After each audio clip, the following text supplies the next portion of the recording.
ರೇಣುಕಾಸ್ವಾಮಿ ಕೊಲೆ ಕೇಸ್ನಲ್ಲಿ ಸಾಕ್ಷಿ ವಿಚಾರಣೆ ವಿಳಂಬ ಆಗುತ್ತಿದೆ ಎಂದು ನಟ ದರ್ಶನ್ ಅವರು ಆರೋಪಿಸಿದರು. ಇದೇ ಕಾರಣ ನೀಡಿ ಸುಪ್ರೀಂ ಕೋರ್ಟ್ನಲ್ಲಿ ಜಾಮೀನು ಅರ್ಜಿ ಕೂಡ ಸಲ್ಲಿಕೆ ಮಾಡಿದರು. ಇದೇ ವೇಳೆ ಅವರು ಸುದೀರ್ಘ ಜೈಲುವಾಸದಿಂದ ಜೀವನೋಪಾಯಕ್ಕೂ ಸಮಸ್ಯೆ ಆಗ್ತಾ ಇದೆ ಅಂತ ಆರೋಪವನ್ನು ಮಾಡಿದರು. ಏನೇ ಹೇಳಿದ್ರು ಕೋರ್ಟ್ ಮಾತ್ರ ದರ್ಶನ್ ಮನವಿಯನ್ನ ಪುರಸ್ಕರಿಸಿಲ್ಲ. ಮುಂದಿನ 1 ವರ್ಷ ದರ್ಶನ್ ಜಾಮೀನು ಕೇಳುವಂತಿಲ್ಲ ಅಂತ ಕೋರ್ಟ್ ಹೇಳಿದೆ. ಇದರಿಂದ ದರ್ಶನ್ ವೃತ್ತಿ ಜೀವನಕ್ಕೆ ಸಂಕಷ್ಟ ಎದುರಾಗಿದೆ. ಇನ್ನು ಜಾಮೀನು ಅರ್ಜಿ ವಿಳಂಬ ಆಗುತ್ತಿದೆ ಅಂತ ಹೇಳುವುದರ ಜೊತೆಗೆ ತಮ್ಮ ಸಿನಿಮಾಗಳ ಬಗ್ಗೆಯೂ ಸ್ಪಷ್ಟವಾಗಿ ಬರೆದಿದ್ರು. ಜಾಮೀನು ಅರ್ಜಿಯಲ್ಲಿ ದರ್ಶನ್ ಅವರು ತಮ್ಮ ವೃತ್ತಿ ಜೀವನದ ಸಂಕಷ್ಟಗಳನ್ನು ಎಳೆಯಾಗಿ ಬಿಚ್ಚಿಟ್ಟಿದ್ರು. ನಾನು ಪ್ರತಿ ವರ್ಷ ಸರಾಸರಿ 2 ರಿಂದ 3 ಸಿನಿಮಾಗಳನ್ನು ಮಾಡ್ತಾ ಇದ್ದೆ. KBN ಪ್ರೊಡಕ್ಷನ್ ಮತ್ತು ಮೀಡಿಯಾ ಹೌಸ್ ಸ್ಟುಡಿಯೋಸ್ ಅಂತಹ ದೊಡ್ಡ ಸಂಸ್ಥೆಗಳ ಚಿತ್ರಗಳಿಗೆ ಈಗಾಗಲೇ ಸಹಿ ಮಾಡಿದ್ದೇನೆ.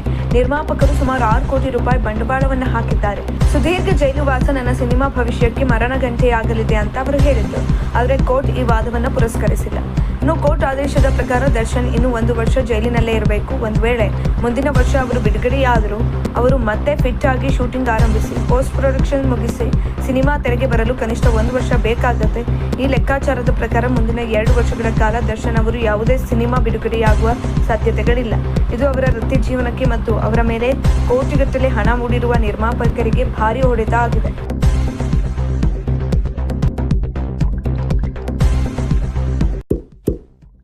ಇಂತಹ ಇನ್ನಷ್ಟು ವಿಡಿಯೋಗಳಿಗಾಗಿ ಲೈಕ್ ಮಾಡಿ, ಫಾಲೋ ಮಾಡಿ, ಶೇರ್ ಮಾಡಿ.